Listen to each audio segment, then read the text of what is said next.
Good evening, and welcome to tonight's presentation From the Quarries, an archive of Masonic lore.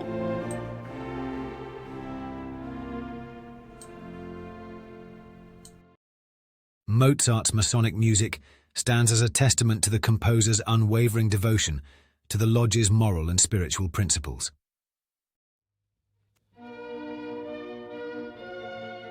While Mozart is principally celebrated for his unmatched musical genius, a vital yet sometimes undervalued aspect of his life is his close affiliation with Freemasonry. By exploring this bond within the broader intellectual and cultural framework of the Enlightenment, we gain a clearer understanding of how Masonic ideals permeated Mozart's worldview, shaped his social connections, and above all, infused his musical repertoire. Scholars such as Maynard Solomon, H.C. Robbins Landon, Cliff Eisen, and Herman Abbott have shown that Mozart's active Masonic ties not only influenced the thematic breadth of his compositional output, but also underscored the ethical and spiritual underpinnings driving his artistic vision. It was within the unifying structure of Freemasonry that Mozart found the personal, intellectual, and even financial support which gave impetus to some of his greatest late works.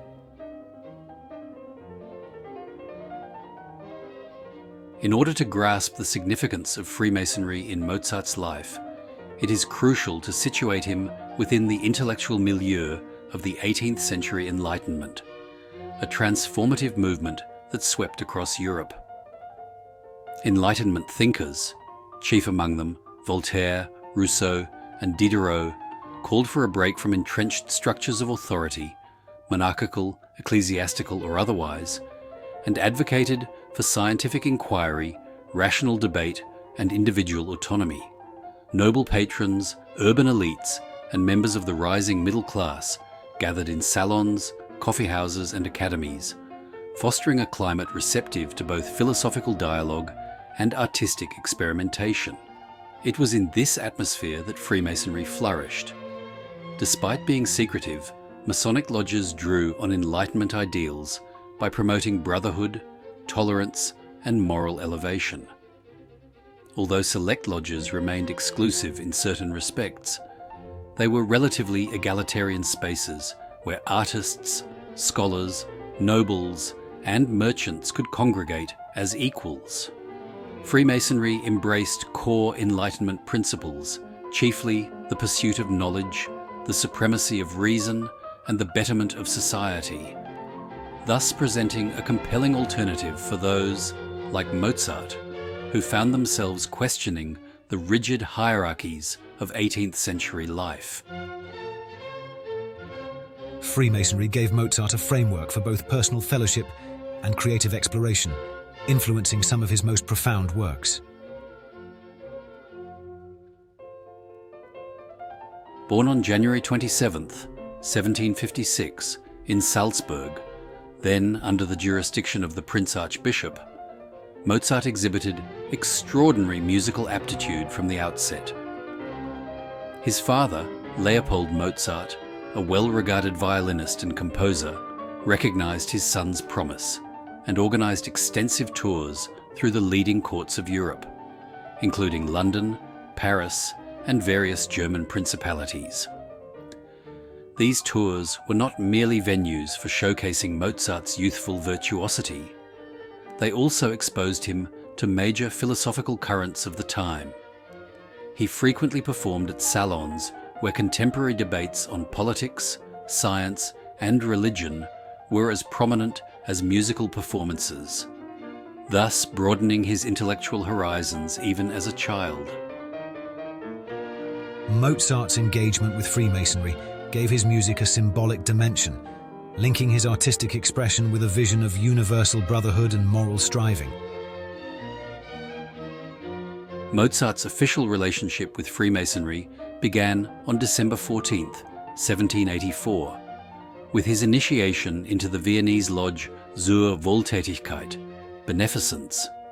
Alongside other prominent lodges in the city, Zur Wohltätigkeit attracted a formidable cross-section of the intellectual and aristocratic elite, the initiation ceremony, which immersed Mozart in solemn ritual, allegorical symbols, and vows of brotherhood, strongly resonated with his openness to Enlightenment-inspired ideals. Rapidly advancing to fellow craft and then master mason by the early months of 1785, he became an active participant in lodge events, composing and dedicating various pieces to his brethren.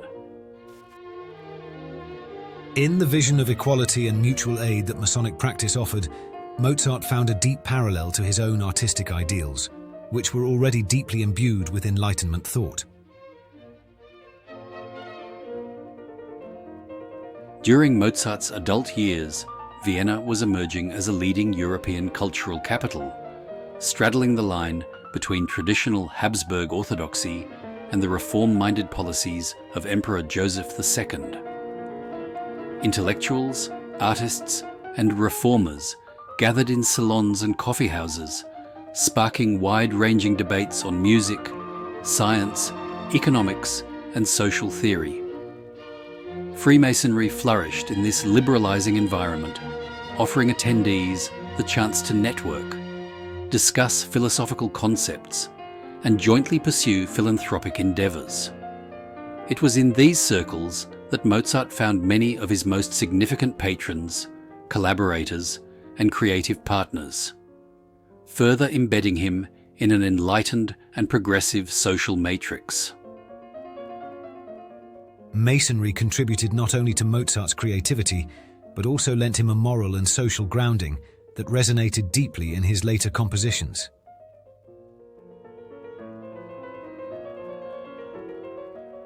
Mozart's embrace of Freemasonry was not solely driven by social expedience. Already shaped by Enlightenment ideals of critical inquiry, individual dignity, and humanitarianism, he recognized in the lodge a moral and spiritual framework closely aligned with his own values.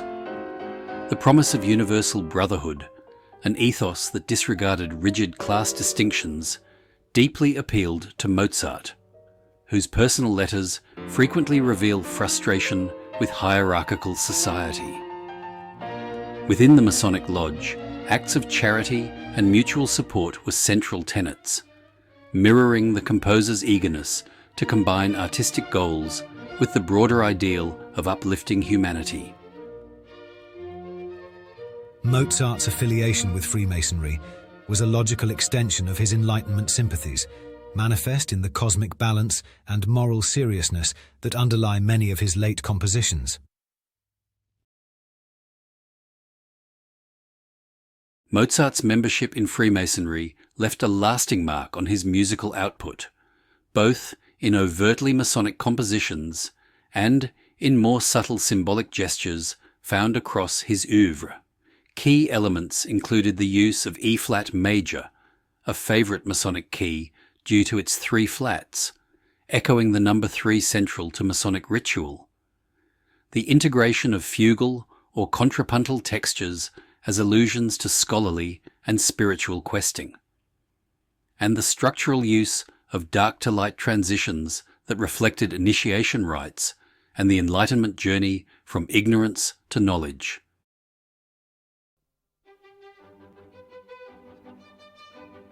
Regarded by many musicologists as the pinnacle of Mozart's Masonic aesthetic, the Magic Flute is steeped in allegorical references. The trials of Tamino and Pamina mirror the 3-degree initiation of Masonic lodges, while Sarastro's temple symbolizes the triumph of reason and virtue over superstition and tyranny. The resonant chorales and alternations between major and minor tonalities highlight themes of enlightenment, moral steadfastness, and universal brotherhood. Seit ich das schöne Weibchen sah, so brennt's im Herzenskämmerlein, so zwickt es hier, so zwickt es da. Papagena, Herzensweibchen, Papagena, liebes Täubchen. Es ist umsonst, es ist vergebens, müde bin ich meines Lebens. Sterben macht der Liebe ein End, wenn's im Herzen noch so brennt.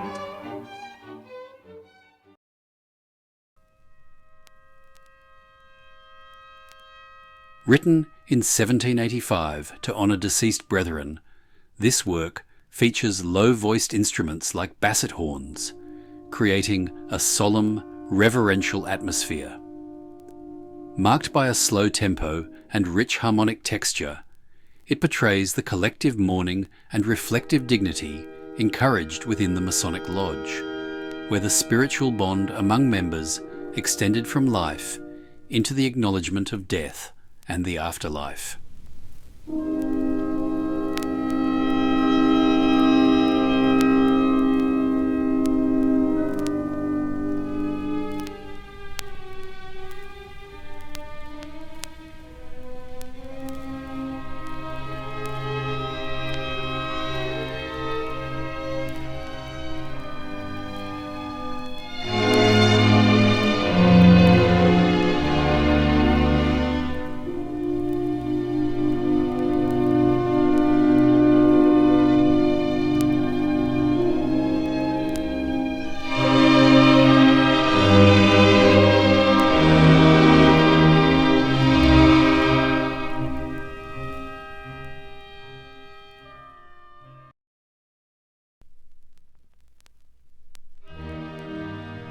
Composed in the same year as the Masonic Funeral music, Die Maurerfreude, Mason's Joy, marks a celebratory tribute to a Masonic patron or event. The piece balances regal flourishes with lyrical interludes, reflecting both the formal ritual aspect of lodge ceremonies and the genuine feeling of camaraderie they fostered.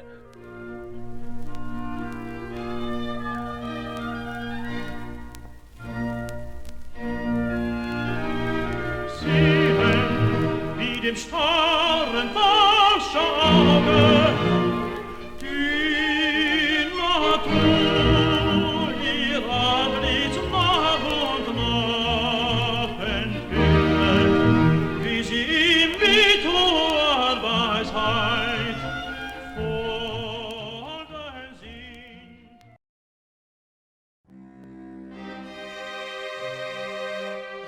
Reworked from an earlier two-piano fugue, K4-26, this haunting string arrangement combines a brooding adagio with a contrapuntal fugue that underscores introspection. The gravitas of the piece aligns with the Masonic focus on self-examination, moral rigour, and disciplined thought, qualities often invoked in the Lodge's meditative traditions.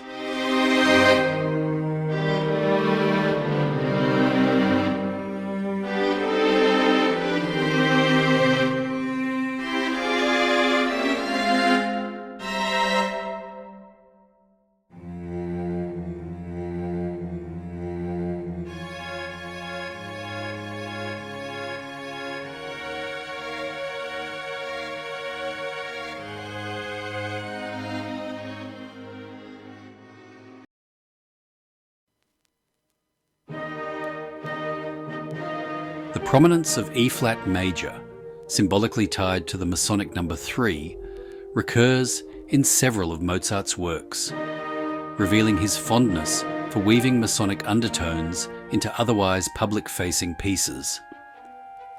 The concerto's grandeur and eventual progression into serene harmonic territory can be interpreted as a microcosm of Masonic ideals: unity, cooperative interplay, and the uplifting power of shared communal spirit.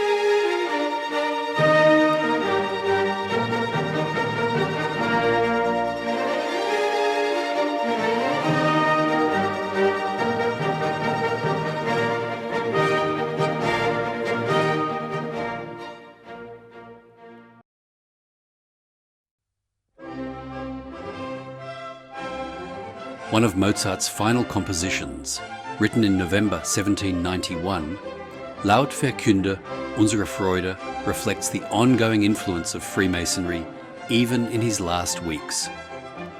Its celebratory text and gentle melodic lines celebrate the lodge's founding or inauguration, reinforcing values of shared belief, moral duty, and the ideal that music itself could serve a communal, elevating function.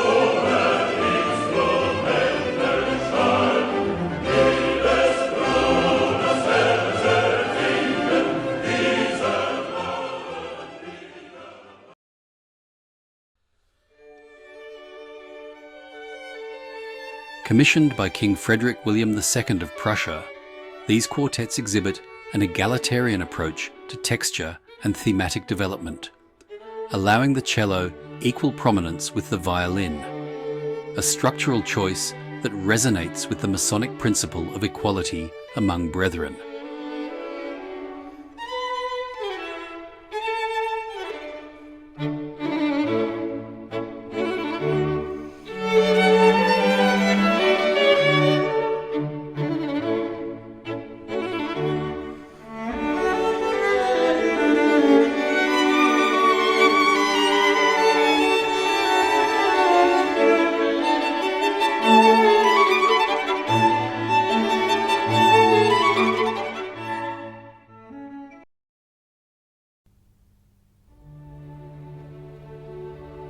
Although sacred in nature, the motet's tranquil sincerity encapsulates a notion of universal spirituality not inconsistent with Masonic viewpoints. Its stillness and emphasis on spiritual communion evoke the possibility of a divine presence accessible to all, a concept often explored within Enlightenment-era Masonic discourse.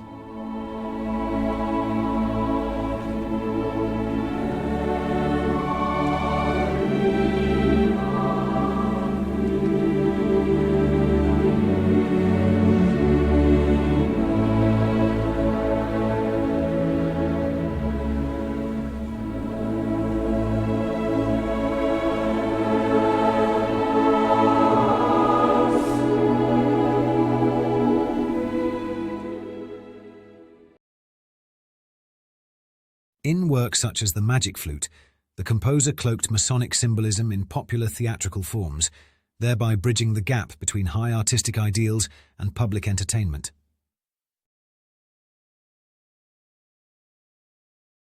By the mid-1780s, Mozart's financial situation had grown tenuous. Freelance commissions, shifting public tastes, and scarce court positions meant unpredictable income, leading the composer to seek loans and patronage from diverse sources. Freemasonry, with its emphasis on fraternal assistance, offered a vital support network. Members of the lodge, aristocrats, businessmen, and fellow artists were occasionally able to provide financial relief, introductions, or direct sponsorship, while specific details remain partially obscured by incomplete records. Correspondence suggests that Mozart periodically relied on this network, reflecting a mutual commitment to the Masonic ideal of brotherly succor. Collaborations such as his partnership with Emanuel Schikaneder, also a Freemason, underscore the creative synergy facilitated by these social connections. In working with Schikaneder on the Magic Flute, Mozart found an environment where shared Masonic sensibilities could freely blend with populist stage traditions, resulting in an opera that appealed both to popular theatre-goers and to enlightened audiences. Freemasonry appealed to Mozart's sense of communal solidarity, moral striving, and the quest for knowledge, hallmarks of his Enlightenment upbringing, clearly reflected in his late operas and Masonic cantatas.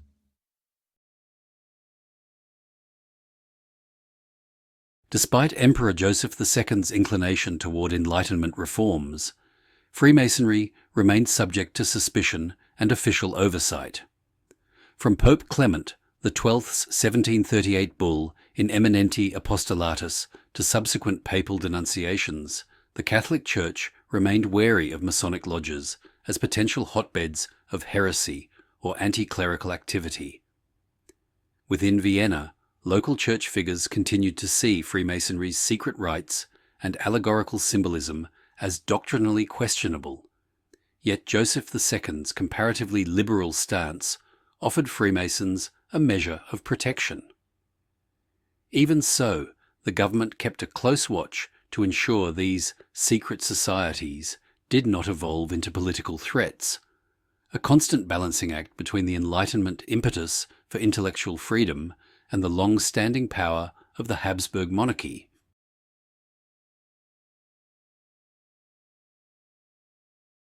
An enduring myth posits that Mozart, facing bankruptcy in his final days, was cast into a pauper's grave with few mourners. While it is true that he died in December 1791 under severe financial strain and with an unresolved commission for the Requiem, this legend largely emerges from Joseph II's municipal reforms, which mandated common burials to stem public health crises and reduce costs. Notably, Freemasons likely played a role in honouring him. Contemporary reports indicate that lodge brothers, who had supported him during his life, provided material and ceremonial assistance during his funeral and subsequent commemorations. Although precise documentation of the funeral service is incomplete, many scholars suggest that Mozart's Masonic funeral music, K477, served as a potent symbol of homage, if not performed at his interment, then certainly recollected by his grieving brethren as an emblem of Mozart's profound dedication to the fraternity's principles. In this final act of solidarity, fellow Masons underscored the enduring bond that united them beyond the composer's death, allowing Mozart's musical testament to echo the core Masonic message of unity, moral integrity, and spiritual reflection. From the subdued solemnity of his Masonic funeral music to the triumphant rationalism of the Magic Flute, Mozart's works reflect a singular devotion to the Enlightenment fraternity that informed his life and art.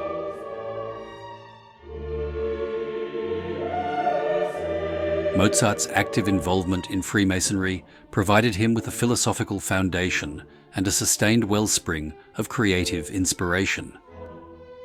Enlightenment ideals celebrating reason, brotherhood, and moral progress led him to join the lodge Zur Wohltätigkeit in 1784, where he advanced swiftly through the Masonic ranks.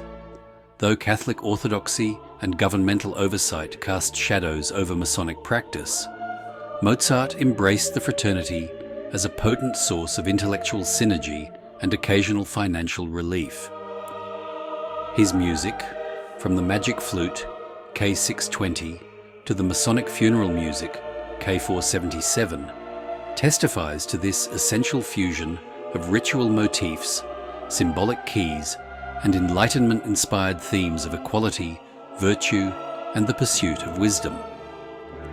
By recognizing Mozart's Masonic connections, we enrich our understanding of the expansive forces that shaped his artistic genius and personal ethos.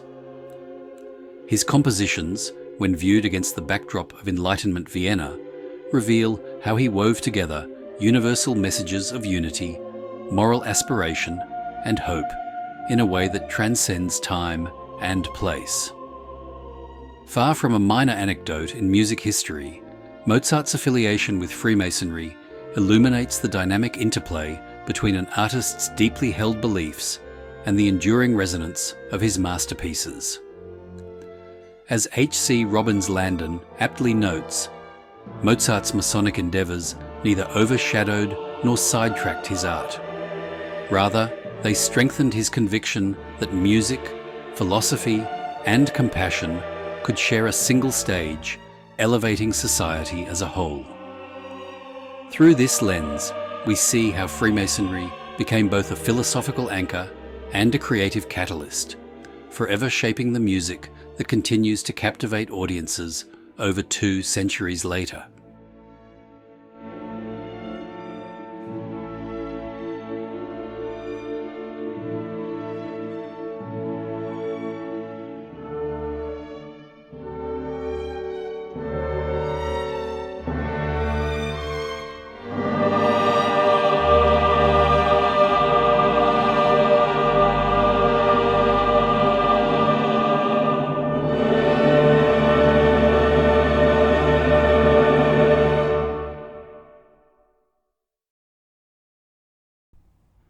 For a deep dive into the history, philosophy, and traditions of Freemasonry, subscribe to From the Quarries. You will find hundreds of lectures, presentations, shorts, and other Masonic works written by Freemasons for Freemasons.